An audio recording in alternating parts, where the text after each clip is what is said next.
You ever feel like you've got those goals, the ones you want to get to, but you just never seem to find Oh, yeah. the motivation Totally. all the time. Yeah. So what if I told you that there's a way to make those goals basically impossible to ignore? Okay. I'm listening. Well, today we're going to do a deep dive into this idea of extreme accountability. And you might be surprised at how far people go to reach those goals. I think it's a really cool concept. Yeah. The most interesting thing for me is how it kind of flips the script on how we normally think about motivation. Right. Instead of focusing on rewards, it uses the fear of bad consequences. Yeah, that's exactly it. And we're working from this article titled Extreme Accountability, Famous Examples and How They Can Motivate You. Okay. And it's by Twisty over at Spiz. I've heard of Spiz. Oh, yeah, you're Yeah, familiar. I know Spiz. It's a great site. Yeah. And it's just packed with examples of people using this really unique approach. Cool. So have you ever heard of a website called StickK? Yeah, how you? Okay, so tell me what you know about StickK. Well, basically, it's a platform where you can bet money on yourself to achieve a goal. Okay. And if you fail to meet the goal, the money is donated to an organization you absolutely hate, like an anti-charity. Oh, wow. So you don't just lose money, but you're actually supporting a cause that you completely disagree with. It's like a double whammy. A total double whammy. I love that. Yeah. And speaking of motivation, this article dives into some of the psychology behind why this stuff works. Okay. And as it turns out, we humans are way more motivated to avoid losing something than to gain something new. It's called loss aversion. Okay. Like a psychological principle where we have that fear of loss, So when you set up these consequences that are embarrassing or costly, it taps into that fear and pushes you to follow through on your commitments. So it's like we're kind of hacking our own brains a little bit. Yeah, in a way. Wouldn't you say? Yeah, for sure. So let's get into some of these cool examples that they have in here. Okay, I'm ready. They talk about Tim Ferriss. Oh, yeah. You know Tim Ferriss, right? Yeah. Author, entrepreneur. For sure. He uses something called public failure insurance. Oh, okay, interesting. Yeah, so explain, what is public failure insurance? So Ferriss basically will announce his goals publicly, and he attaches a stake to them. And the stake could be like a financial penalty. Okay. Or even a commitment to do something he really dislikes if he fails to meet that objective.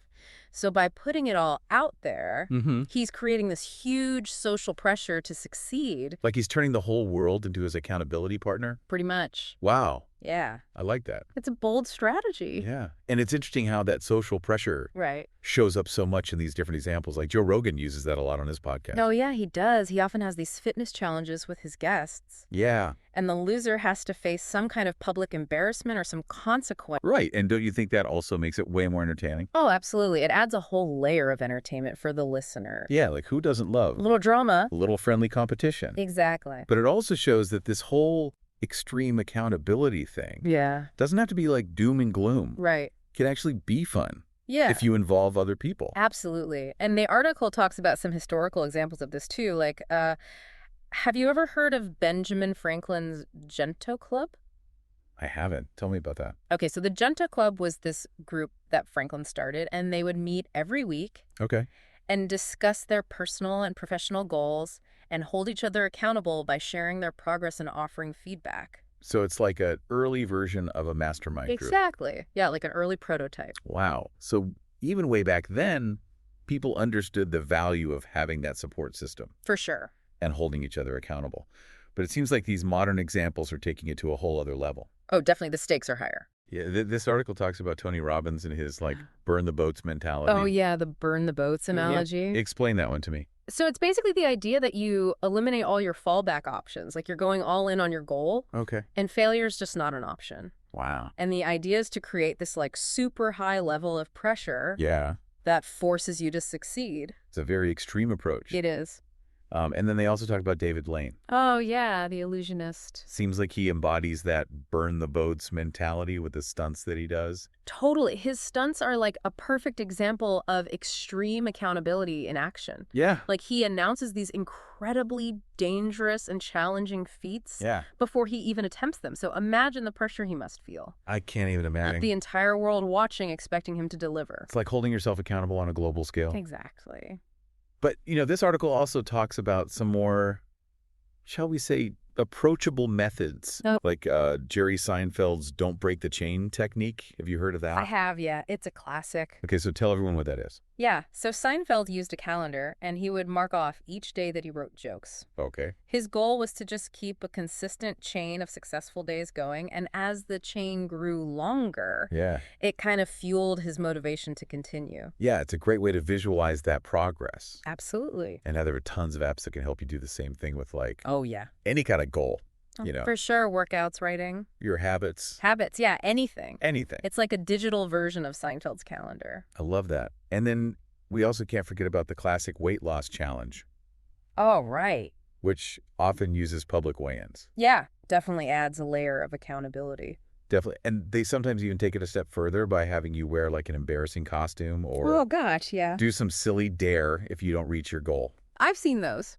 Okay. Maybe it's a little too extreme for me. Yeah, maybe a little too far. But I like that there's an element of fun involved in it. Yeah, for sure. The article also mentions how high achievers will use financial stakes as a form of extreme accountability.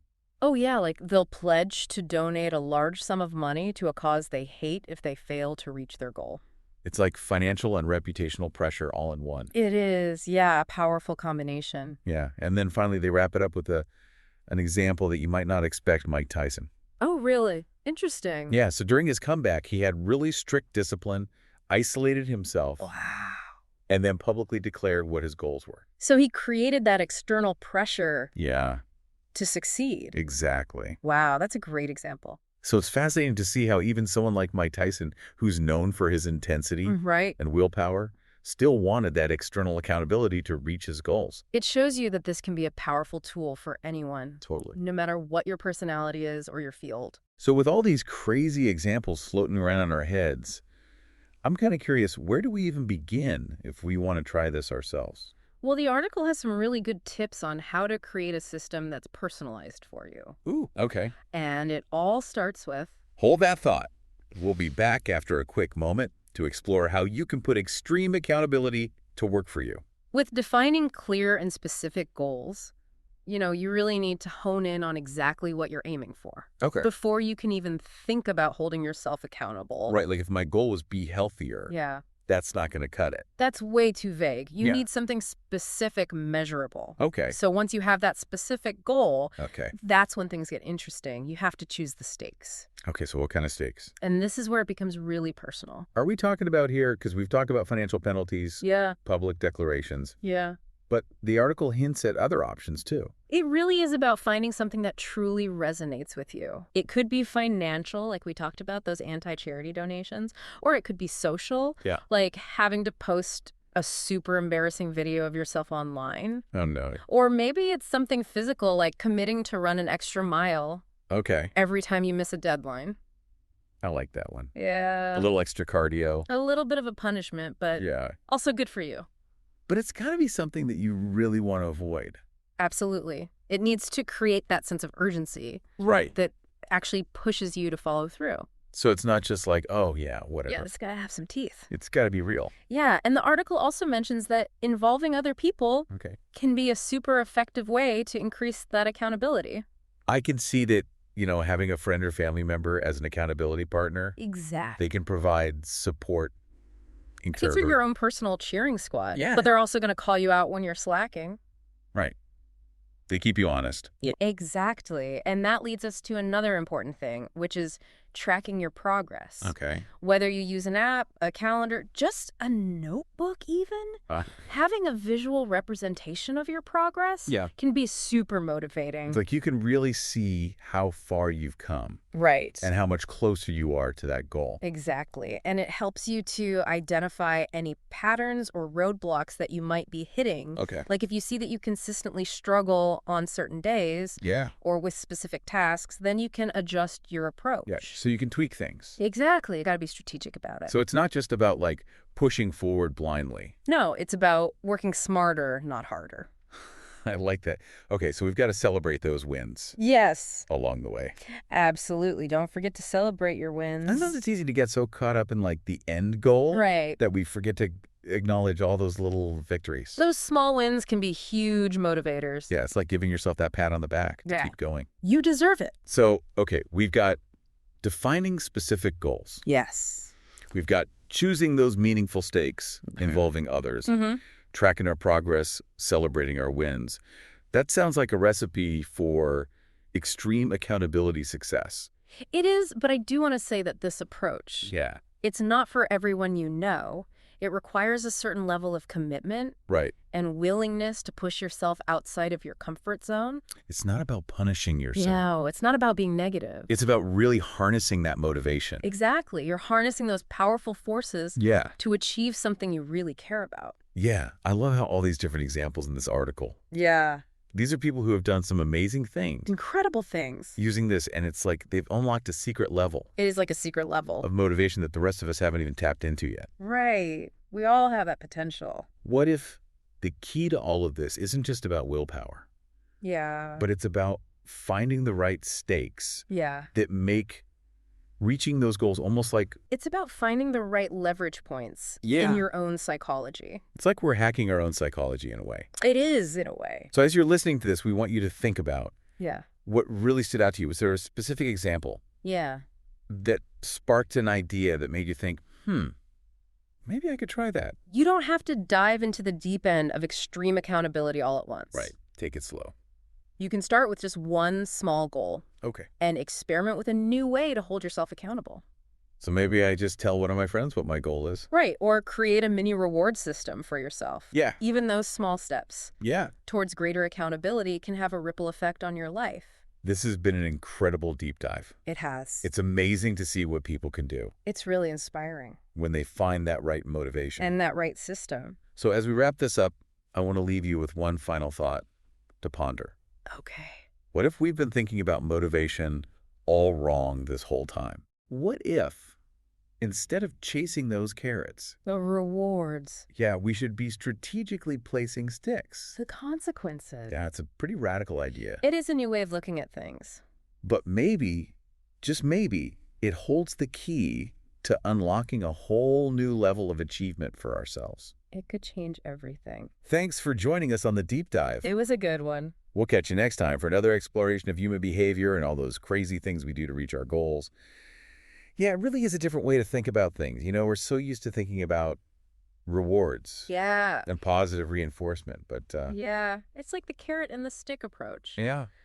But maybe we need to focus more on the stick sometimes. Maybe there's something to that. Yeah. It's about understanding what really gets you going. Yeah. And using that to your advantage. Exactly. It's about hacking your own motivation. Right. Creating a system that works even when you don't feel like it. And we do that all the time in different ways. Yeah. Like when we set deadlines. Right. Think about work projects. Yeah. Personal commitments, those are all forms of external accountability. That's a really good point. We're already using this concept in so many areas of our lives. Yeah, we just haven't been intentional about it. Maybe we haven't fully embraced the power of it. Yeah, and that's where things get really interesting. Right. When you start to add that layer of, like you said, intentionality. You're choosing consequences that really matter to you. Yeah, and that's what makes it so powerful. That's the secret sauce. Yeah, it's not about finding this one-size-fits-all approach. No, it's got to be personalized. It's about figuring out what works for you. Exactly. And it doesn't have to be this big dramatic thing. No, start small, experiment. Like what could be an example of a small thing? Okay, so let's say you have a friend and you want to work out more regularly. Okay. You could make a deal with them. Yeah. That if you miss a workout, you'll donate $5. To their favorite charity. Exactly, to their favorite charity, something that you don't necessarily love. So there's that little extra motivation, a little extra push. Yeah. Or maybe you promise to cook dinner for your partner every night for a week. Right. If you don't finish that project on time. Ooh, I like that one. Yeah, just little things like that. Little things that add up. It's about finding those leverage points. Yeah, this has been so fascinating. It has been a really fun exploration. Like from these big, high-stakes financial penalties to just simple calendar tracking systems. You've covered a lot of ground. It's really cool to see how people can really push themselves. We can achieve incredible things. When they have the right system in place. And the right motivation. So as you're listening to this, think about what really stuck with you, what gave you an idea. Yeah, what resonated with you. What made you think, I could try that. And remember, you don't have to go all in right away. Take it slow. Start small, experiment. Find what works for you. Maybe that key to unlocking your next big accomplishment is figuring out where to place that stick. The strategic placement of the stick. That's a great way to put it. Thanks for joining us on this deep dive into extreme accountability. This was a great one. It was. We'll catch you next time for another fascinating exploration of human behavior and how we can use it to achieve our goals.